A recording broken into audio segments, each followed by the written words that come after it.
CBS News Bay Area Afternoon Edition with Ann Makovic. Well, thanks for joining us this Monday. An arrest has been made in the death of Morgan Hill 18-year-old Marissa DiNapoli. Police in Morgan Hill say they have arrested Martin Mendoza and charged him with murder. He was arrested in Imperial County near the California-Mexico border, trying to return to the United States. Police say Mendoza and DiNapoli were in a relationship, but they're not sure if they had broken up. Surveillance video caught the two of them here leaving a home together on Sunday. Marissa was reported missing the next day. Her body was then found near Anderson Lake on Wednesday. Marissa's family describes her as ambitious, kind, and warm-spirited. The Morgan Hill Police Department hosting events now to help the community after Marissa's death. There's going to be a grief and healing circle tomorrow at the Morgan Hill Community Cultural Center. On Wednesday, also at the Cultural Center, they are working with the counselor to host an event on spotting the early signs of domestic violence. There will be multiple organizations there and help and resources for families and survivors. Well, turning now to that deadly flash flooding in Texas, officials now say at least 95 people are dead, and today rescue crews are searching through the destruction for the dozens of people that are still missing. Here in the Bay Area, a vigil was held for Marin County residents Mark and Sarah Walker, along with their 14-year-old son, Johnny. The three of them are believed to be missing in Texas. Community and family members gathered last night on a baseball field at an elementary school in Kentfield. And in the meantime, we are hearing from family members of some of the people killed by the flooding, including at a summer camp. Nadia Cavazos reports from Kerrville, Texas. Camp Mystic has issued the statement saying it is grieving the loss of 27 campers and counselors who died during the devastating flooding that hit Central Texas over the 4th of July weekend. Officials say the death toll is expected to rise as they continue the desperate search for the missing. We are still currently in the primary search phase, which is the rapid one. They're running into a lot of technical challenges with terrain, with water, even potentially, with weather. 8-year-old camper Lenny McCown of Austin died in the storm. Her father confirmed, as did 18-year-old Chloe Childress, a counselor from the Houston area who had just graduated high school, and Camp Mystic's longtime owner, 74-year-old Dick Eastland. Thank God my granddaughters are okay. Georgia Congressman Buddy Carter said his 2 grandchildren survived, but their cousin, 9-year-old Janie Hunt, died.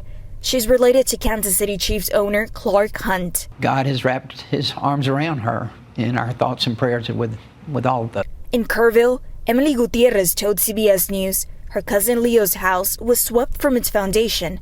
She said Leo, his wife, and their 2-year-old son are still missing. As much as we want to pray and hope, there's only so much a human can actually hold on. All the muck, all the dirty water, all the trash, the trees. Jessica James says she's volunteering in search and rescue operations. It's gut-wrenching watching all of this happen. I mean, it happened so fast, and I wanted to come out sooner, but I also didn't want to be in the way of waiting for things to get done. The floodwater surged early Friday. The National Weather Service says extreme rainfall caused the Guadalupe River to swell more than 20 feet in less than 1 hour. President Trump plans to visit the flood-ravaged areas later this week. Unbelievable what is going down over there. You can stay up to date for developments out of Texas on KPIX, kpix.com, and streaming on the free CBS News app.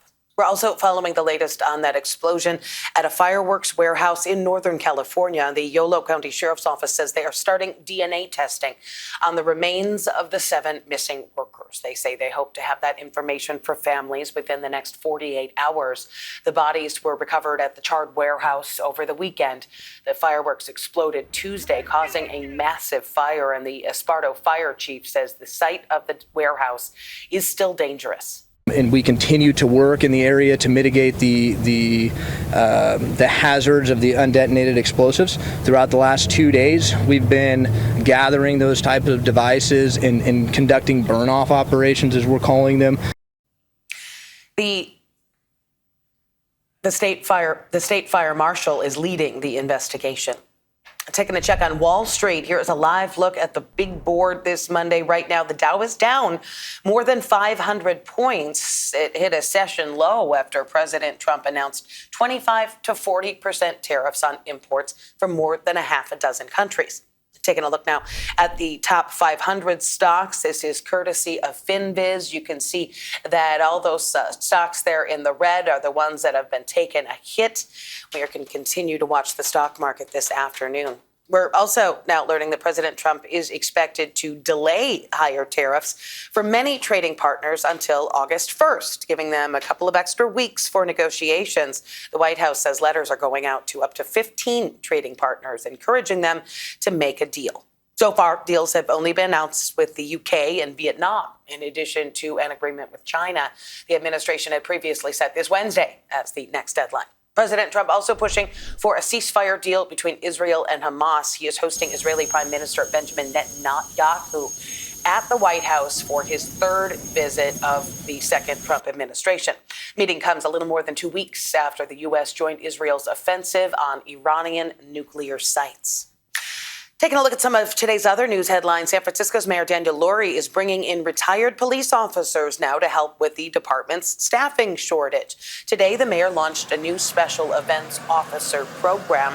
It is part of his Rebuilding the Ranks plan to expand police presence during large public events and in high priority areas. The mayor says the recently retired police officers will work on a part-time basis to help free up active duty officers and reduce overtime. Some upcoming special events in the city, of course, Super Bowl 60 and the 2026 FIFA World Cup. City of Berkeley says unhoused people living at Ohlone Park need to pack up and move now. Ohlone Park was originally set to be swept in April, but then a legal battle between homeless advocates and the city delayed the process. A judge's ruling put the sweep back on the schedule for July 3rd. But people at the park tell us that they were given some extra days as a courtesy. And a shooting at the Antioch BART station sent one person to the hospital last night, temporarily shut down service on part of the line. Police say somebody opened fire just after 8 p.m. The person who was shot is recovering, and investigators are still searching for either one or two suspects. Firefighters in Oakland had a busy holiday weekend. The department responding to almost 500 calls. About 100 of them were firework related, most linked to illegal fireworks. To First Alert weather now. We are looking toward a little bit of a warm-up later this week, but today, a little on the gray side around the coast. Here's meteorologist Zoe Mintz. Oh, that was the perfect shot to choose because I'm going to show you time-lapse of the fog from early this morning that was filling in a lot of the valley communities. This is on top of Black Mountain where you can see the fog making its way across the Santa Clara Valley, but it did not take long for that fog to peel back, to burn off, and quite a lot of sunshine all across the Bay Area this afternoon. I hope you have the chance to get out and enjoy yourself, but if you live closer to the coast, don't expect all too much sunshine. You can still see that marine layer that's making its way just over the top, the tippy top of the Golden Gate. It's a beautiful view out there, and for those of you who are under it, you might not necessarily agree with me, but if you just take a short drive, you'll be seeing plenty of sunshine. And if you want to feel the heat, head on inland. San Jose, you can see plenty of sunshine. It's 72 degrees out there right now, 73 in Concord, and throughout this afternoon, we are going to continue to warm up as the fog continues to stick around the coastal communities. Again, there's not really going to be much of it farther inland, but I'll let you know when a lot more sunshine and a big warm-up will arrive coming up in my full forecast. Back to you.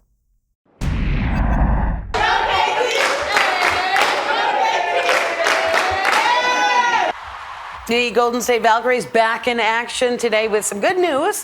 Forward Kayla Thornton has been named a WNBA All-Star for the first time in her 10-year career. KT is going to be the only Valkyrie representing the team later this month in Indianapolis, thanks to her team leading 15 points and 7 rebounds per game. She celebrated the big news with her teammates. It goes to you guys, and I'm just very blessed. It's a great feeling, but, we haven't done nothing yet, but thank you guys.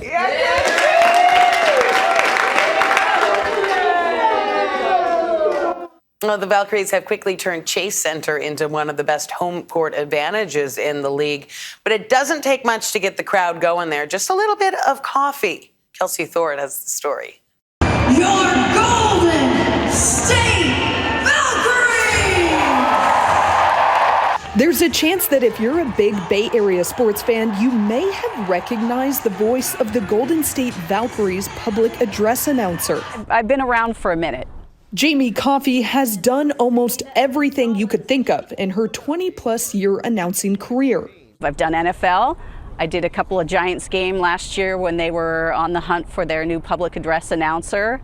I also was the first woman to ever do an NBA game. But before all of that, Jamie's very first announcing gig was actually with the WNBA. 2001, I took my first public address announcing job with the Sacramento Monarchs. Jamie announced for the Monarchs until the team folded in 2009. So when the Valkyries announced they'd be coming to the Bay, she knew she had to try and become a part of it. I waited patiently for the announcement of the Valkyries, and then the team name was announced, and then finally I saw the announcement about the position opening up. Jamie auditioned, and sure enough, she got it.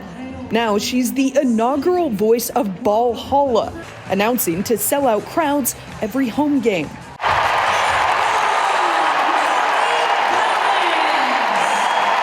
And the fans are showing up and showing out. Jamie says the energy inside Chase Center is unlike anything she's seen in her entire career. I walk away from every game, even the couple that home losses we've had, I still walk away with a big smile because the energy inside Ballhalla is like no other place I have ever seen. For Jamie, it's a bit of a full circle moment too, coming back to the league where her career started. This time with a team that has a following like no other and with momentum that seems to know no limits. I'm really blown away. I think it's greater than I could have imagined. Well, the Valkyries match up against the Atlanta Dream here on KPIX today. Game coverage starts at 4 o'clock. Tip-off is at 4:30. Still ahead here at noon and streaming on CBS News Bay Area, we are marking 6 months since the destructive wildfires down in Los Angeles. As families continue to work to recover, we're going to give you the latest move by the insurance commissioner. And it is take two for Oakland Airport's attempt at a new name. What they want to be called this time.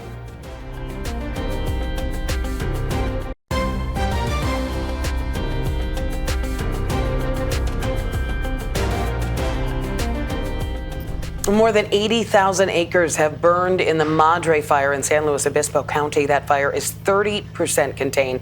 It's the largest wildfire in California so far this year, burning mainly in the remote Los Padres National Forest. No injuries reported, and authorities are still trying to figure out what caused it. Today marks 6 months since some of the most devastating wildfires in California history. The Palisades and Eaton fires erupted on January 7th in Los Angeles County, and they burned more than 37,000 acres, destroying 20,000 structures. 30 people were killed. Governor Gavin Newsom and Los Angeles city leaders are speaking today about the recovery efforts since January. A lot of people whose homes are damaged from smoke and toxic ash are still battling it out with their insurance companies to pay for cleanup and repairs. The state insurance commissioner has created a task force with experts to try to establish insurance standards and best practices for families to eventually safely return home. Officials at the Oakland Airport are once again proposing a name change. A legal battle with San Francisco stalled their last attempt, and now port officials want to call the airport Oakland San Francisco Bay Airport. It puts Oakland first, and they're hoping that avoids another lawsuit from San Francisco. The Port Commission will review the plan this week. All right, back to our first alert weather. Let's take another live look outside.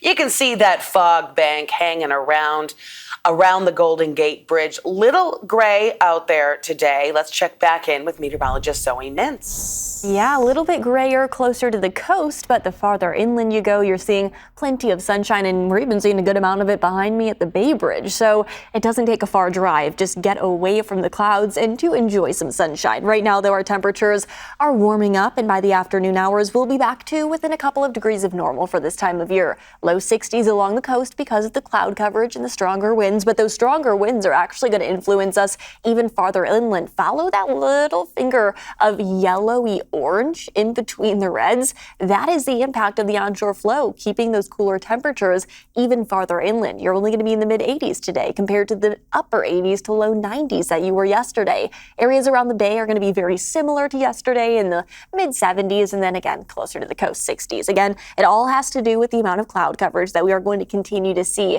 It will stream right back in overnight tonight and into early tomorrow morning, once again waking up to a good amount of that fog out there. By tomorrow afternoon, that fog will begin to lift a little bit. The fog is not going to be nearly as thick tomorrow as we are seeing today, and then it will continue to get thinner and thinner as a warming trend will be on the way. But just overall, since the start of summer, we have actually been pretty chilly relatively. I mean, 62.9 has been our average high temperature since June 1st, and that puts us at our coldest start to summer since 1982. So if it's been chilly for you in San Francisco, you're not alone. It's only been one day this month with temperatures at or above 70 degrees compared to the average of 9. So yeah, definitely below average, and keep that in mind if you're heading out to the Giants game tonight. You're going to want to dress in layers, grab the sunglasses, and maybe a windbreaker. It's going to be a bit breezier out there, gusting up to 25 to 35 miles an hour. It will be a bit calmer into tomorrow, all ahead of a heat up that will be on our way as high pressure begins to build overhead, and that's going to allow for quite a lot more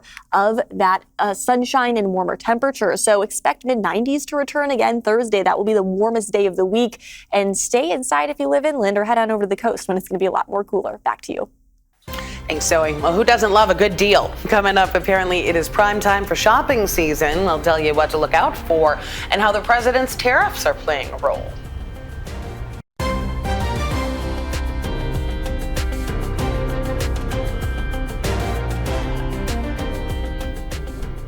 Well, summer is for sun and apparently shopping. And this week is a big one for sales. Get those credit cards ready. Adobe Analytics market research firm predicts that Americans are going to spend nearly $24 billion this week on online sales during Amazon's extended Prime Days.